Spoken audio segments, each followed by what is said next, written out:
नमस्कार मित्रांनो, मी निखिल चौधरी स्वागत करतो आपल्या सर्वांच्या यूट्यूब चॅनल टेक्निकल इन्फो मराठीमध्ये एका नवीन आणि महत्त्वपूर्ण व्हिडिओसोबत. मित्रांनो, आता तुमचं जे काही सेकंड सेमिस्टर आहे ते स्टार्ट झालेले आहे.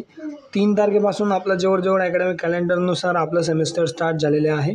तर आपण यामध्ये आता सेकंड इयरचे काही तुमचं सेकंड सेमिस्टर स्टार्ट झालेले आहे फर्स्ट इयरचं, तर त्याचा सिलेबस आपण या व्हिडिओमध्ये पाहणार आहोत, डिस्कस करणार आहोत त्याच्यातले काही पॉईंट्स. त्यानंतर न्यू एज्युकेशन पॉलिसीचा काय फरक पडणार आहे, 2024ची जी काही पॉलिसी आहे त्यानुसारचा आपण सेकंड सेमिस्टरचा सिलेबस तुमचा पाहणार आहे, जे सर्व विद्यार्थ्यांना कॉमन असणार आहे.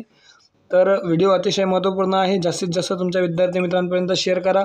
चॅनलवर नवीन असाल तर चॅनलला सबस्क्राईब करा, जेणेकरून DYTO युनिव्हर्सिटी संबंधित महत्त्वपूर्ण अपडेट्स तुम्हाला वेळोवेळी या चॅनलवर भेटत राहतील.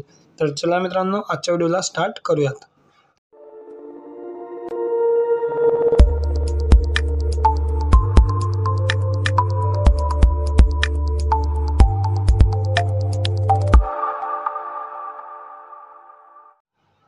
तर मित्रांनो, या ठिकाणी स्क्रीनवर तुम्हाला DYTO युनिव्हर्सिटीची सिलेबसची PDF बघायला भेटत असेल.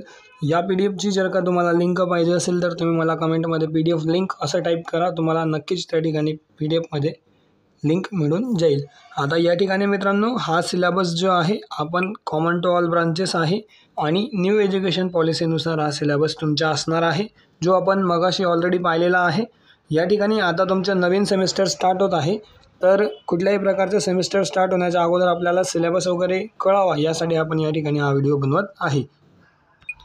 तर मित्रांनो, सर्वात प्रथम आपण या ठिकाणी फर्स्ट इयरचा ग्रुप ए साठीचा सेकंड सेमिस्टरचा सिलेबस पाहणार आहोत. तर मित्रांनो, या ठिकाणी फर्स्ट इयरला ग्रुप ए साठी या ठिकाणी इंजिनिअरिंग मॅथमॅटिक्स 2 हा विषय जो सर्वांना माहिती आहे, M2 आपण त्याला म्हणतो. इंजिनिअरिंग मॅथमॅटिक्स 2 हा विषय तुम्हाला माहीत असेल, मला असणार आहे आणि M2च्या या ठिकाणी तुम्हाला सिलेबस पुढे बघायला भेटणारच आहे. त्यानंतर मित्रांनो, ग्रुप एच्या विद्यार्थ्यांसाठी या ठिकाणी इंजिनिअरिंग फिजिक्स हा विषय तुमचा ॲड झालेला आहे आणि त्या संबंधित त्याच्या प्रॅक्टिकल लॅबसुद्धा या ठिकाणी तुम्हाला ॲड झालेली आहे. आता जे ए ग्रुपला जे विषय हे आहेत ते त्यांना बी ग्रुपला फर्स्ट इयरला फर्स्ट सेमिस्टरला होते.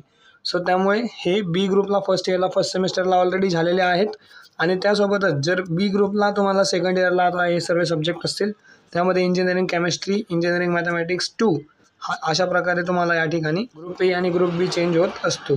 तर या ठिकाणी आता इंजिनिअरिंग फिजिक्स तुमचा सेकंड विषय असणार आहे.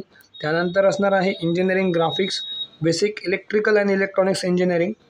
त्यानंतर या ठिकाणी बेसिक सिव्हिल इंजिनिअरिंग आणि मेकॅनिकल इंजिनिअरिंगसुद्धा असणार आहे. आता तुम्ही म्हणणार कॉम्प्युटर ब्रांचचे जर असणार तर या ठिकाणी सिव्हिल आणि इलेक्ट्रिकल मेकॅनिकल काय कामाचा असतो, तर त्या ठिकाणी न्यू एज्युकेशन पॉलिसीनुसार सर्व विद्यार्थ्यांना common to all branches syllabus असतो, त्यामुळे तुम्हाला सर्व विषयांचा अभ्यास करणे हे गरजेचे आहे.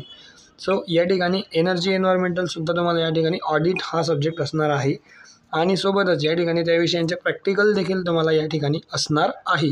सो हा एक ओव्हरव्ह्यू होता तुमच्या सेकंड सेमिस्टरला कोणता सिलेबस आहे.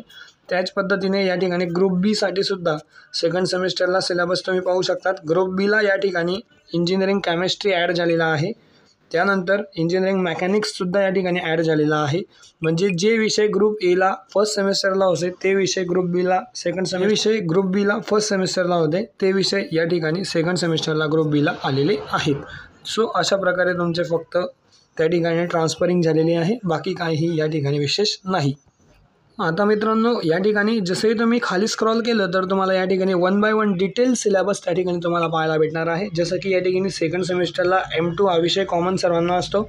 M2च्या या ठिकाणी तुम्हाला सब्जेक्ट कोड नवीन एज्युकेशन पॉलिसीनुसार, त्यानंतर मॅथमॅटिक्स 2चा तुमचा या ठिकाणी सिलेबस आणि क्रेडिट किती आहेत, लेक्चर वगैरे कसे आहेत ते तुम्हाला फर्स्टली बघायला भेटेल. त्यानंतर खाली आल्यानंतर या ठिकाणी कोर्स आउटकम तुम्हाला बघायला भेटतील. त्यानंतर या ठिकाणी तुम्हाला युनिट्स बघायला भेटतील.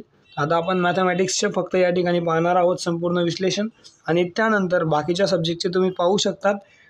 PDFची लिंक मी डिस्क्रिप्शनमध्ये देऊन टाकेल. डिस्क्रिप्शनमध्ये तुम्हाला फक्त या ठिकाणी एक कमेंट करायचे आहे PDF लिंक म्हणून, त्या ठिकाणी आपली PDF येऊन जाईल. आता या ठिकाणी मित्रांनो, युनिट 1मध्ये मॅथमॅटिक्स 2ला तुम्हाला कॉम्प्लेक्स नंबर या पद्धतीने एक युनिट आहे. त्यामध्ये तुम्हाला डेफिनेशन, जिओमेट्रिकल रिप्रेझेंटेशन, काही थेरम्स असतील, त्याच्यानंतर रिलेशन्स, त्यानंतर कॉम्प्लेक्स व्हेरिएबल वगैरे जे आहे या ठिकाणी तुम्हाला शिकायला भेटत असतं. त्यानंतर या ठिकाणी सेकंड युनिट काय आहे तुमचं, तर सेकंड युनिट आहे तुमचे ordinary differential equation of first order and first degree and their applications. आता या ठिकाणी M1 तुम्ही जर व्यवस्थित शिकला असाल तर M2 तुम्हाला या ठिकाणी जे आहे काहीही अवघड वाटत नाही. आणि या ठिकाणी M1 M2 तुम्हाला कशा पद्धतीने अभ्यास करायचा याचासुद्धा आयडिया आलेला असेल. त्यानंतर तिसरं तुमचं युनिट असणार आहे linear differential equation and with constant coefficient. आता या ठिकाणी तुम्हाला इंट्रोडक्टरी रिमार्कमध्ये काय आहे तर कॉम्प्लिमेंटरी फंक्शन आहेत, त्यानंतर पर्टिक्युलर इंटिजर आहेत, रूल्स रेग्युलेशन्स त्याचे काय काय आहेत, त्यानंतर कुठले कुठले तुमचे इक्वेशन्स आहेत, या सर्व प्रकारचे तुम्ही या ठिकाणी थर्ड युनिटमध्ये शिकणार आहेत. त्यानंतर तुमचं फोरियर सिरीज आहे. आता फोरियर सिरीज म्हणजे काय, फोरियर ट्रान्सफॉर्म तुम्हाला M3ला असणार आहे, त्यामुळे तुम्ही फोरियर सिरीज या ठिकाणी व्यवस्थित करा जेणेकरून तुमचे फोरियर ट्रान्सफॉर्मसुद्धा त्या ठिकाणी व्यवस्थित होईल थर्ड सेमिस्टरला. तर त्या ठिकाणी तुम्हाला या ठिकाणी बेसिक इंट्रोडक्शन तुम्हाला फोरियर सिरीजचे असणार आहे. आणि सर्वात महत्त्वाचं या ठिकाणी म्हणजे वेक्टर कॅल्क्युलस. आता वेक्टर कॅल्क्युलस जे आहे या ठिकाणी तुम्हाला स्केलार आणि वेक्टर फील्ड तुम्हाला बघायला भेटते, त्यासोबतच ग्रॅडियंट, त्याच्यानंतर तुम्हाला जे काही तुमचे वेक्टर फील्ड आहे त्यामध्ये वेक्टर आयडेंटिकल्स स्टेटमेंट प्रूफ्स त्या ठिकाणी तुम्हाला बघायला भेटतील. सो अशा प्रकारे तुमच्या M2चा सिलेबस असणार आहे. आणि याच पद्धतीने तुम्हाला सर्व प्रकारचा सिलेबससुद्धा या ठिकाणी तुम्हाला बघायला भेटेल. जसं की तुम्ही पाहू शकतात इंजिनिअरिंग फिजिक्सच्या कोर्स आउटकम वगैरे, त्यानंतर कोणते कोणते चॅप्टर्स, कोणते कोणते पॉईंट्स तुम्हाला या ठिकाणी आहेत, त्यानंतर या ठिकाणी टेक्स्टबुक रेफरन्स बुक कोणती वापरली पाहिजे हे सुद्धा तुम्हाला या ठिकाणी बघायला भेटत आहे.